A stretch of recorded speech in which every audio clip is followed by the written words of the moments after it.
with late game execution. No, ain't no party like a Diddy party, so. Yeah, that's what's up. Yeah. Yes, sir. What up, YouTube? What up, YouTube? Now I'm using my old mic. I haven't used this mic in some time. But anyways, what up, YouTube? Franchise Sports TV back again with another video. And I got a good one for you. See, we always talking about what could have been for a couple of players that fell short of what most people projected them to be due to injuries. One of them was Penny Hardaway. Most people projected Penny Hardaway to be that next star out of the 90s before the injuries came and got him. Same thing with Grant Hill. Grant Hill was projected to be almost similar or to be even the next Michael Jordan.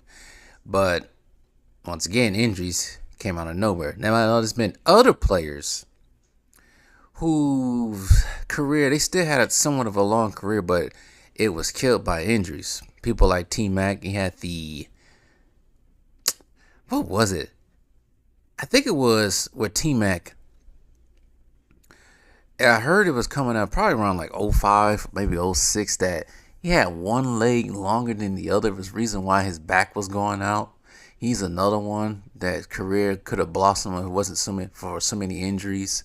Similar to his cousin too, but his cousin did end up having a long career in Vince Carter. But during the mid-2000s, it just didn't go the way it's planned.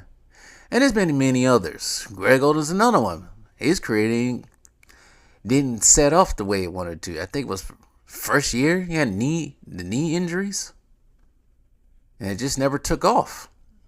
I think he was in the league for a couple of years. Played in Portland, of course, and then he played. I think he might have played in Miami for a stint, and that was it for him. But there's been a lot of players like that. But most notably, one Brandon Roy of the Portland Trailblazers. Before we go in, like, share, subscribe to the channel.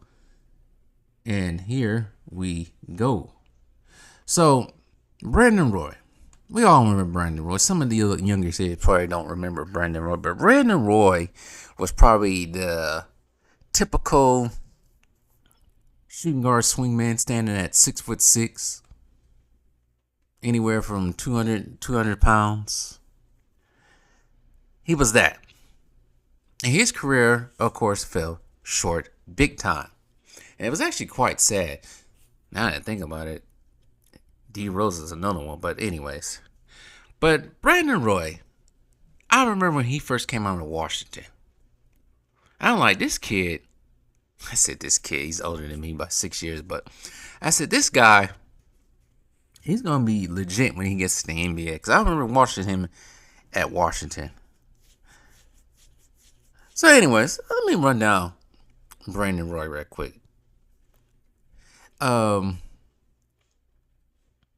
He's from the Seattle area, Seattle, Washington. He went to high school at Garfield, right?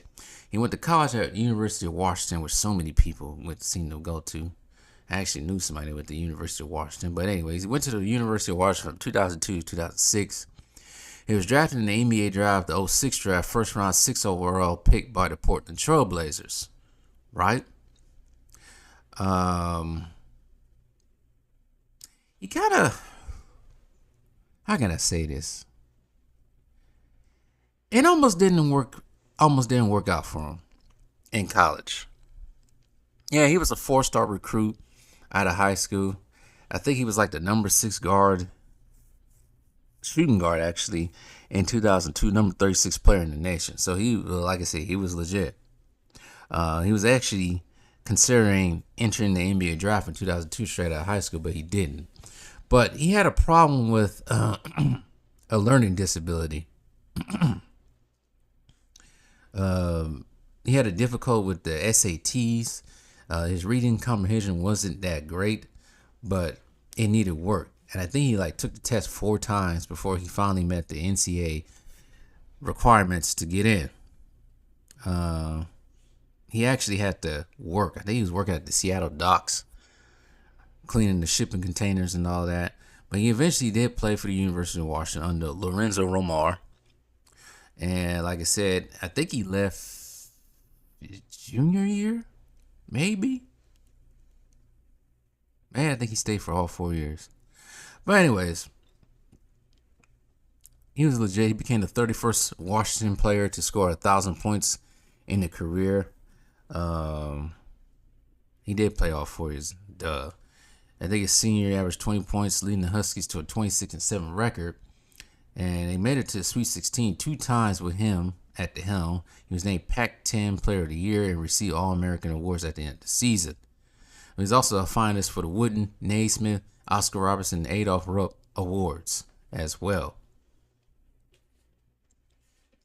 But like I said, he was drafted by the Portland Trailblazers, made his NBA debut against the Seattle Sonics, his hometown team, scoring 20 points in that game. But straight out of his rookie season, he already had problems. I think he had a problem with his left heel that kept him out 20 games in the season. But he came back to score a double-double shortly after his return against the Toronto Raptors. And he did lead all rookies with 14.5 points per game during the month of January. He became the fourth Trailblazer to be selected for the rookie squad for the NBA All-Star Weekend Rookie Challenge since its inception. And he was also,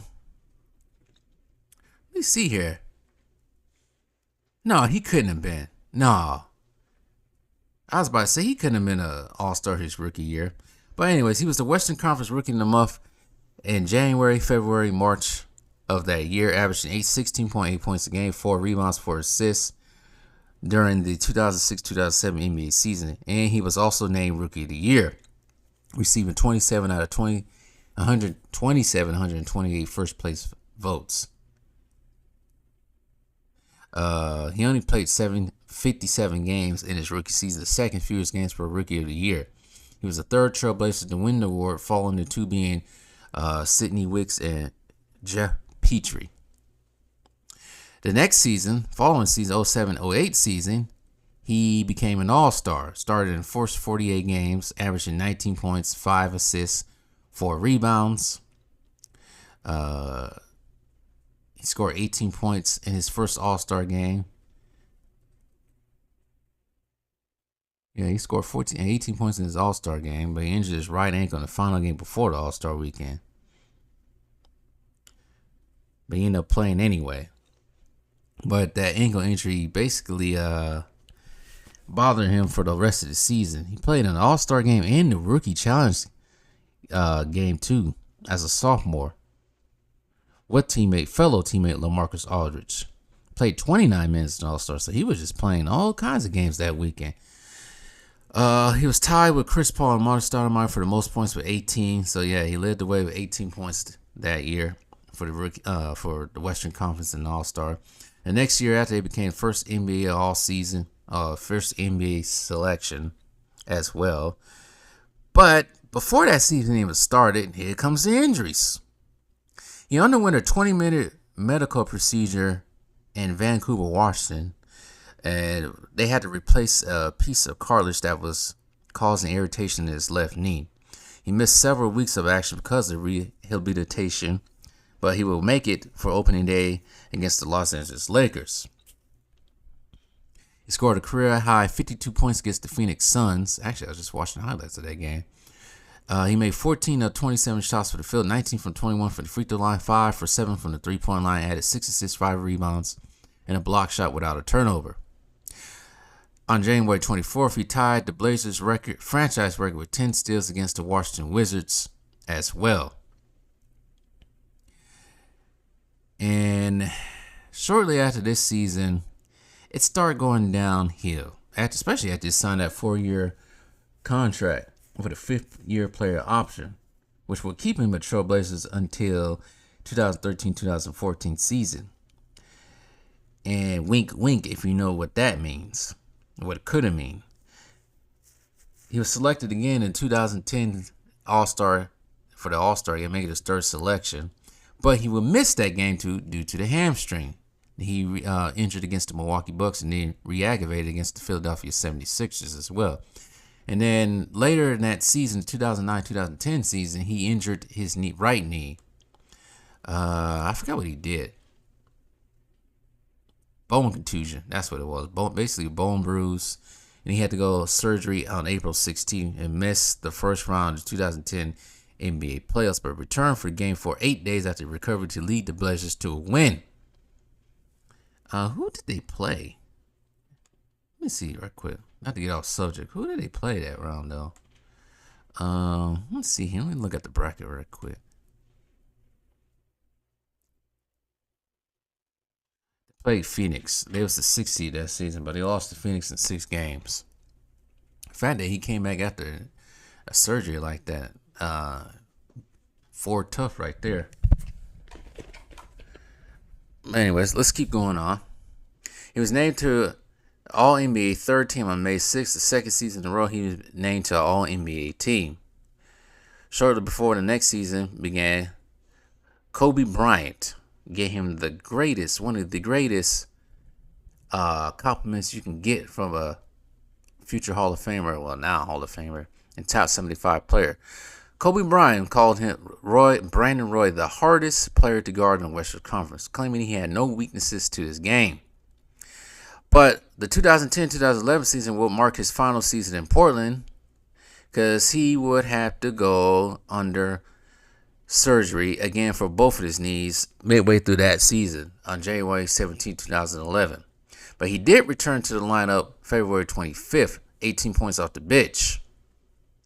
And this also coincides with the run of the Dallas Mavericks, which the Dallas Mavericks would have to play Portland Trailblazers in the first round. Didn't do too good. Went scoreless in Game 1, Game 2. He had to come off the bench. And eventually, I think Portland lost in 6 games to the Dallas Mavericks that year as well. And then what happens next after that season is the NBA lockout. And during the NBA lockout, after the NBA lockout before training camp, he announced that his knees was so bad that he lacked cartilage between the bones of his knees and that he was retiring from basketball. And he retired right before the 2011-2012 season. The Portland Trailblazers used their amnesty clause on Roy for salary cap flexibility. But that did not keep him away from the NBA, because later, at the conclusion of the 2011-2012 season, he announced that he was coming back to play. He said he had recovered enough to play after having the same procedure Kobe had. I remember what it was. It was called rich plasma procedure, platelet rich plasma procedure, or something like that. But he couldn't play for the Portland Trailblazers because of the current NBA collective bargaining agreement, because of Portland's amnesty of him in 2011. He will have become a free agent on July 1st, 2012. The teams that he was looking at was Dallas Mavericks, Golden State Warriors, Minnesota Timberwolves, Indiana Pacers, Chicago Bulls. I get he probably wanted to be on the Mavericks because they're still somewhat a legit, some playoff finals contender. Golden State was starting to come up. Minnesota was Minnesota at the time. Indiana and the Bulls were actually playoff contenders, but also remember the Bulls just lost Derrick Rose to ACL. But he would sign later in the month for July 2012, with the Minnesota Timberwolves. He would join Kevin Love and point guard Ricky Rubio. Instead of wearing his classic number 7, he ended up wearing 3, a number that he wore during his years at the University of Washington. Everything went well for him during the training camp, but he got injured in the collision in the preseason game. He played 5 regular season games before needing surgery on his right knee. He averaged 5.8 points a game, 2 rebounds, and 4 assists in 24 minutes during the 2012-13 season. Eventually, the Timberwolves waived him May 10, 2013. Brandon Roy was quoted by saying, "Anytime you walk away from the game, you have what ifs. I feel like I was able to answer those questions last year by going out there and giving it a try." And that pretty much ended his career in the NBA. He later would become head coach for Nathan Hale High School. I think that's up in Seattle, I think that might be in Seattle in 2016. Yeah, that's in Seattle. He received a Naismith National High School Coach of the Year award after his team posted a perfect 29-0 record. And I think he ended up going to coach Garfield High School. And he just missed Michael Porter Jr. and his brother. And right now he's currently coaching Garfield High School right now as it is. So, biggest question is, as I went down to his history, what would Brandon Roy and the Portland Trailblazers would have been if his knees didn't give up on him? Well, you also have to realize Greg Oden was on these teams too. Now, if Greg Oden's knees didn't give up on him, and Brandon Roy's knees didn't give up on him, that means they would have had Greg Oden, if he was projected to be what everybody claimed he was going to be, LaMarcus Aldridge. I think it might have been Batum at the small forward. It might have been, I think, at the time. Brandon Roy, and I think the point guard at one point in time was Andre Miller. I think it was. The team was legit. They made it to the playoffs from 2009 to 2011 with him. But the last 2 years he had played, he didn't do so hot points-wise. His first year in the playoffs, the 08-09 season, in 6 games he averaged 26 points a game, 4 rebounds, 2 assists, and 1.3 steals and 1.2 blocks while shooting 45% from the field. And after that, it was kind of iffy. Let's see here. Now, I'm leading up to something. Now, if they couldn't keep, let's say if Andre Miller ended up leaving, you know what was on the horizon for the Portland Trailblazers? Now, this is if they could have got him. Let's see here. 2012 season. What was the Portland Trailblazers record? I'm trying to see something. I'm trying to match up something right here. So bear with me right quick. Let's see here. The Portland Trailblazers are 48-34.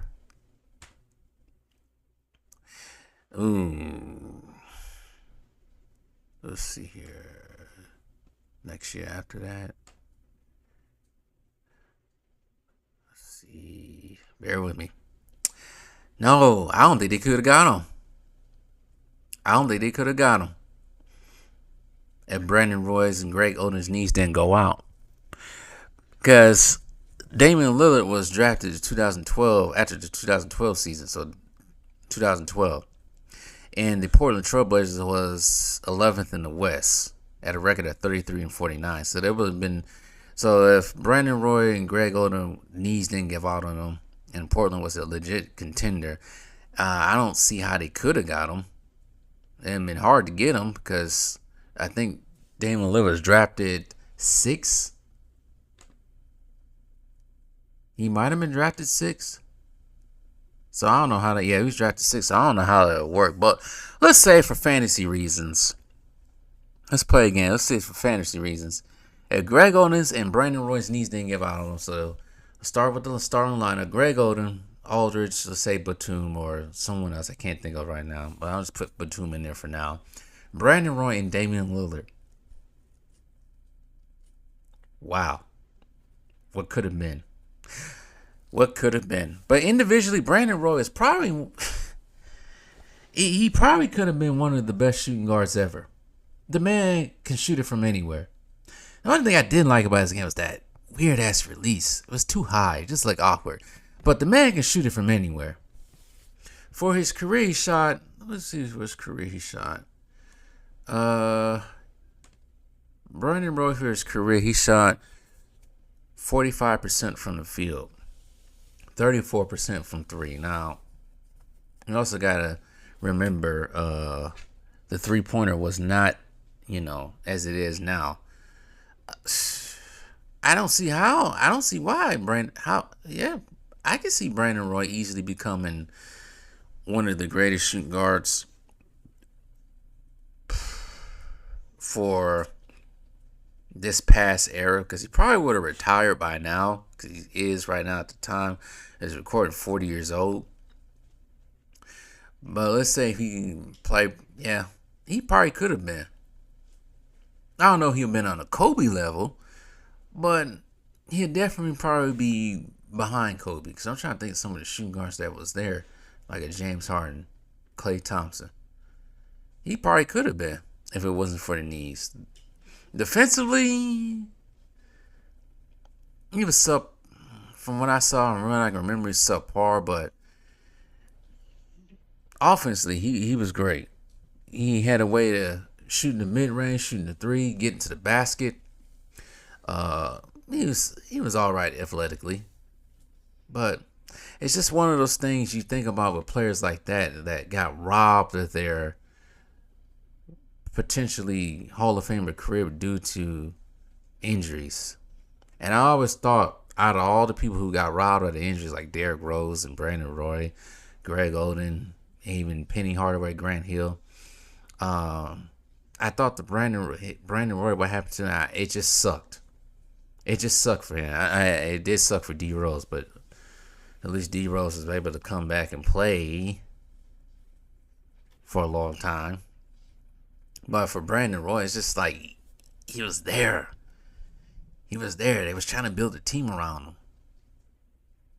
So, anyways, that's Brandon Roy. But tell me what you guys think what the Portland Trailblazers could have been if his knees didn't give out on him.